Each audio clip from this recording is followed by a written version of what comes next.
You know, it's been quite a day. Quite a day. Started off simple enough, didn't it? Me, that's Mr. Joe, and Mrs. Joe here, we was looking after the farmer's pigs. Pigs. Just as we always does on this lovely hillside. You know, actually, it was a bit of a strange night, wasn't it? Very, very stormy it was. Terrible wind, and then, quite suddenly, completely calm. I mean, I said to Mrs. Joe, I said, strange. He did, he said strange. Well, that was nothing compared with what was about to happen. So, early this morning, boat arrives, comes over the Sea of Galilee, from one of those Jewish areas over there. Well, men get out. Must have been 12 or 13 of them. Well, some of them, I can tell you, looked right pleased that they were back on shore after that storm. That storm. Well, no sooner did they get out on the shore than that desperate man who lives down in the tombs comes running towards them. We call him Desperate Daniel. I mean, we don't actually know his name, but we call him Desperate Daniel on account of the fact that he lives in such a desperately sad way.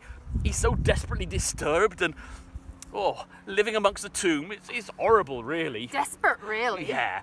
Anyway, he's lived down in that graveyard for years. Has nothing to do with his family. Townsfolk says he's possessed by evil spirits. Yeah, the townsfolk are all terrified of him. Too strong, too violent. He's got the strength of 10 men, that's what they say. You know, they've even tried to chain his hands and chain his feet, but he's so strong, he can break the chains. Anyway, now he just lives down in the graveyard by the lake, and nobody comes near him, and I can't blame him, really. Can't blame him. No. Anyhow, he's all chains and blood and violence. So imagine our surprise when he ran straight up to the group of men who's got off the boat, straight up to the main man, he does. You know what? I thought he was going to clonk the main man on his onker. I did. I thought he was going to clonk him on his nose. He did say that. But Desperate Daniel doesn't do that. He doesn't clonk him on the onker at all. He falls to his knees and he starts to shout out, begging for mercy. This is what he says. He says, "What do you want from me, Jesus, Son of the Most High God? Don't torture me." Strange it was. Strange. And then this Jesus character, he asks the man his name. We had a laugh at that point, didn't we? We said, I wonder whether he'll say his name is Desperate Daniel, didn't we? We did. But he said something far more chilling than that. The man said this. He said, "My name is Legion, for we is many." You see, it wasn't the man answering, it was the evil spirits inside the man. Now, we've got a Roman legion, which is barracked just down the road here, and a legion has 6,000 men in it. All in soldiers' uniform. Yes. Well, we reckoned that it must not just be one evil spirit in this man, that there was probably thousands of evil spirits in this man. You see, he wasn't just full of evil spirits, he was positively infected Horrible. with them. Infested. Now, you might think that an old army of evil spirits against one bloke, this Jesus chap, is a bit of a one-sided battle. But you know what? It was the legion who was on his knees and begging for mercy. "Don't cast us out," they wailed. Wailing they was. Please let us go into the pigs, they was wailing. Wailing and wailing.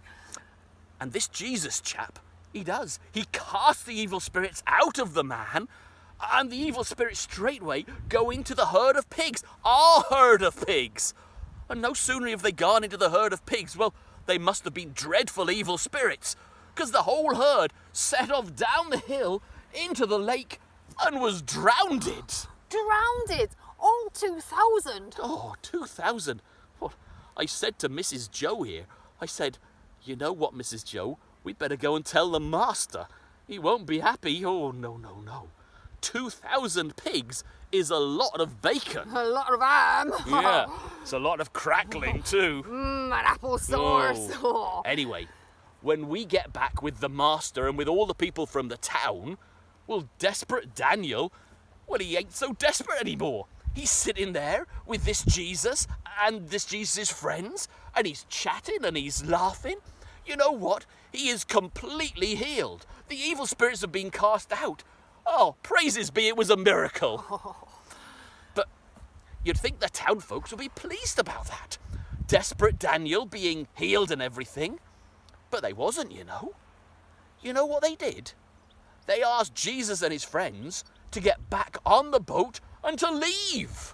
Rude it was. Rude. You see, they were scared. Or something. But you know what? I think those town folks weren't thinking so much about the wonderful fact that this man had been healed. They were thinking more about the money.